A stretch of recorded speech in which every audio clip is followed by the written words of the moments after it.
Hello guys, welcome back to my channel Lee Channel. Yeah, ថ្ងៃនេះបងប្អូនគឺខ្ញុំសូមបង្ហាញពីរបៀបធ្វើ slide បើកពេលដែលយើងឡើង present យើងបើកក្បាលវីដេអូដំបូងបែបនេះដើម្បីយើងអាចធ្វើបានបែបនេះអ្នកនរគ្នារងចាំមើលវីដេអូរបស់ខ្ញុំទាំងអស់គ្នាអូខេយើងចូលដំបូងយើងបង្កើតក្តារថ្មីមួយមកអូខេអញ្ចឹងខ្ញុំធ្វើការលុបអានឹងចេញសិនបន្តមកទៀតគឺយើងចូលទៅកន្លែង save ដើម្បីយើងប្រើប្រាស់ save គូស save ទៅលើវាដើម្បីឲ្យធ្វើ animation របស់វាអូខេអញ្ចឹងខ្ញុំយក save មួយហើយដើម្បីខ្ញុំយកមកគូសអូខេអញ្ចឹងដើម្បីយើងធ្វើវាឲ្យបើកទៅជាទំព័រមួយអញ្ចឹងគឺយើងត្រូវគូសយ៉ាតមកខ្ញុំយក edit ខ្ញុំចាប់ផ្ដើមធ្វើការទាញឲ្យវាប៉ោងខ្លះវាលក្ខណៈមើលទៅស្អាតអញ្ចឹងណាមកកុំឲ្យវាជ្រុងឬក៏ស្មើបែបហ្នឹងវាអត់ស្អាតទេក៏ពីយើងធ្វើបានបែបហ្នឹងហើយគឺយើងចាប់ផ្ដើមសេរីពណ៌ឬក៏ដកទៅលើ no fill របស់វាដើម្បីយើងយ៉ាដកអាបន្ទាត់ខ្មៅដិតហ្នឹងក្រោយពីប៉ុណ្ណឹងយើងចូល fill បន្ទាប់មកគឺយើងចាប់ផ្ដើមលក្ខណៈថាដូរពណ៌របស់វាយ៉ាដូរពណ៌របស់វាមកហើយមួយទៀតយើងដាក់ shadow របស់វាដើម្បីដាក់ blur ដាក់ស្មោលរបស់វាហ្នឹងអូខេអញ្ចឹងខ្ញុំដាក់ស្មោលឡើងទៅលើបន្ទាប់មកទៀតប៉ុណ្ណឹងហើយគឺខ្ញុំគិតថាអូខេហើយយើងអាចលក្ខណៈយើង copy វាហ្នឹងហើយយើងពវល់វាទៅយ៉ាពវល់វាក្រោយពីយើងបានពវល់ហើយគឺអ្នកគ្នាដាក់អញ្ចឹងមកតើពេលដែលវាបើកទៅវាឃើញស្អាតអត់បើសិនជាអត់ស្អាតទេអ្នកគ្នាសេរីបន្ថែមទៀតមកអូខេអាហ្នឹងគឺជារបៀបនៃការបើក intro វីដេអូរបស់យើងអូខេអញ្ចឹងបន្តមកទៀតអ្នកគ្នាដូរទៅជា shadow ដូចគ្នាយ៉ាអញ្ចឹងជំហានបន្ទាប់ទៀតគឺយើងធ្វើការដាក់អក្សរឬក៏ខ្ញុំដូរអាកន្លែងពណ៌អក្សរនេះយ៉ាដើម្បីយើងដាក់ពណ៌អីផ្សេងមើលទៅឲ្យរៀង smooth ឬក៏ឲ្យឡំជាមួយនឹងគ្នាតែម្ដងកុំឲ្យថាវាបើកចេញមកគឺពណ៌សតែម្ដងគឺវាអត់ស្អាតចឹងអ្នកគ្នាអូខេឥឡូវខ្ញុំគិតថាបើយើងយកពណ៌នេះឬក៏មិនឬក៏យកស្ដាងជាងហ្នឹងអូខេខ្ញុំគិតថាយកស្ដាងជាងហ្នឹងក្រោយមកគឺខ្ញុំចាប់ផ្ដើម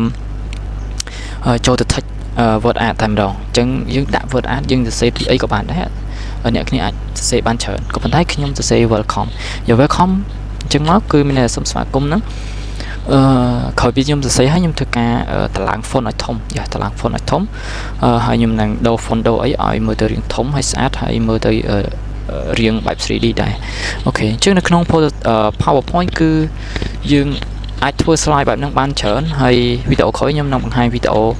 របៀបធ្វើ slide បន្តទៀតក៏ដូចជាបង្កើតរូបភាពផ្សេងៗឲ្យមានចលនាអីផ្សេងៗអញ្ចឹងទៅអញ្ចឹងអ្នកនរគ្នាបើសិនជាពេញចិត្តនៅក្នុងការបរៀន Photoshop ឬក៏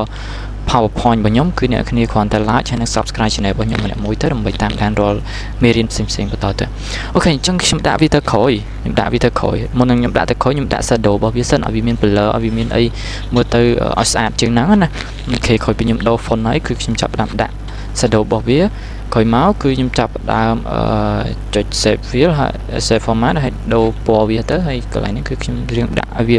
មានរាងពណ៌សតិចមកឲ្យវាចូលសាច់គ្នាតិចមកឬក៏ដាក់ឲ្យរាងកម្រិតធំតិចមកអូខេអញ្ចឹងដាក់បន្ទាត់យើងឲ្យរាងធំតិចមកគឺមើលទៅរាងស្រឡះហើយស្អាតអូខេជាងស្រឡាញ់ពណ៌អីដាក់ពណ៌ហ្នឹងមកអូខេចំពោះខ្ញុំស្រឡាញ់ពណ៌ហ្នឹងដែរខ្ញុំគិតថាអាកន្លែងនេះជាចំណុចមួយទៀតដែលអ្នកគ្នាអាចដាក់វាខាងលើរាងពណ៌ដិតទៅខាងក្រោមរាងពណ៌ស្រាលទៅណាអូខេអញ្ចឹងអ្នកគ្នាអាចធ្វើបាននៅកន្លែងហ្នឹងអូខេអញ្ចឹងបើសិនជាការនិយាយរបស់ខ្ញុំឬក៏មេរៀនរបស់ខ្ញុំបរៀនទៅមានចំណុចខ្វះខាតកន្លែងណាមួយក៏ខន្តីនឹងផ្លេចទៅផងដែរព្រោះការបរៀនដែលខ្ញុំបាន record ទៅហ្នឹងគឺខ្ញុំអត់បានកែកុនអីច្រើនអញ្ចឹងអ្នកគ្នាមើលតាមហ្នឹងទៅរបៀបធ្វើអូខេអញ្ចឹងអ្នកគ្នាចាប់ផ្ដើមដាក់វាទៅខាងក្នុងกระดาษរបស់យើងហើយយើងចាប់ផ្ដើមចុច select ទៅលើអា save ដែលយើងគូសហ្នឹងណាអូខេអញ្ចឹងយើងចុចមកយើងដាក់កន្លែង line ហ្នឹងហើយវាចេញមកទម្រង់បែបនេះគឺយើងអត់យកទេអញ្ចឹងអ្នកគ្នាទៅចុចទៅ effect មកវិញមកអូខេអញ្ចឹងយើងចាប់ផ្ដើមដាក់lift ខាងឲ្យវារុញទៅខាងឆ្វេងខាងស្ដាំអីចឹងទៅអូខេចំពោះខ្ញុំដាក់ហើយខ្ញុំចាប់ផ្ដើមចុចទាញអាហ្នឹងទាញអាក្រហមហ្នឹងឡើងទៅលើចង់វាបើកប្រហែលអ្នកគ្នាឥឡូវខ្ញុំចង់ឲ្យវាបើកប៉ុណ្ណឹងអូខេអញ្ចឹងខ្ញុំចុចបដិមកទៀតហើយខ្ញុំចាប់ផ្ដើមទាញឲ្យវាផុតអាហ្នឹងតិចមកយ៉ាអញ្ចឹងខ្ញុំចាប់ផ្ដើមទាញឲ្យផុតប៉ុណ្ណឹងមកឥឡូវខ្ញុំ preview សិនអូខេឃើញអត់អ្នកគ្នាអញ្ចឹងពេលដែលយើងទាញអញ្ចឹងមកវានឹងធ្វើការបើកបន្តិចឥឡូវកន្លែងនេះវានៅជាប់អក្សរខ្ញុំបើកទៀតឥឡូវខ្ញុំ preview ម្ដងទៀតអូខេអញ្ចឹងវាចេញមកគឺបានបែបហ្នឹងអញ្ចឹងយើងអាចកំណត់នីតិយើងអាចកំណត់layer ឬក៏ delay របស់វាបន្ថែមទៀតទៅណាអូខេអញ្ចឹងវាធ្វើការឥឡូវខ្ញុំកំណត់ខាងលើបើកលឿនខាងក្រោមនឹងបើករៀង smooth ឬក៏ slow តិចអូខេអញ្ចឹងវីដេអូខ្ញុំក៏មានតែប៉ុណ្ណឹងដែរបាទអរគុណច្រើនហើយអ្នកគ្នារៀនធ្វើទៅហើយបើសិនជាធ្វើកើតឬក៏